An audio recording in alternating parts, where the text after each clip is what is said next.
I'd like to just show you 3 images. The first one is in front of you now, of the largest group of large ocean nations in the world. And before I say more about that, I apologize for not introducing myself. My name is Sue Taei. I'm the Executive Director of Conservation International in the Pacific Islands region. That's a region that stretches to the best part of 40 million square kilometres.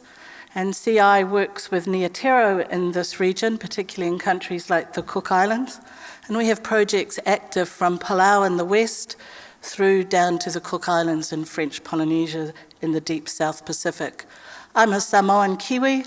I'm an islander by heart and nature. I know my Samoan heritage from the islands of Upolu, Manono, Savaii. And I know my heritage back hundreds of years from islands a little bit further north called England, Scotland, and Wales. But I am a person of the ocean. You cannot work in the ocean realm without addressing climate change.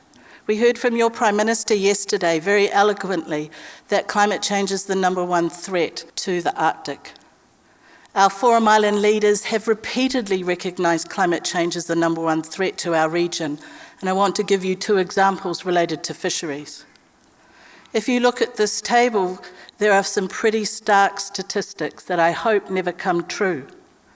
By the year 2050, coral-dependent reduction in coral-dependent fisheries minus 90%. 2100 maybe minus 100. There are big negative numbers on that slide. Climate change is also an existential threat to the even existence of small atoll nations like Kiribati. We are facing increased hurricanes, typhoons, cyclones, sea level rise, ocean acidification. Even our maritime boundaries that define our states today are not secure. Impacts on coral reef and impacts on ocean and impacts on fisheries. All I want you to take away from the second slide as you hear our panel is that the economic resources we depend on as Pacific Islanders are changing and moving. If you look to the left slide for both these species of tuna, you see a very different colour pattern to what you see in 2050.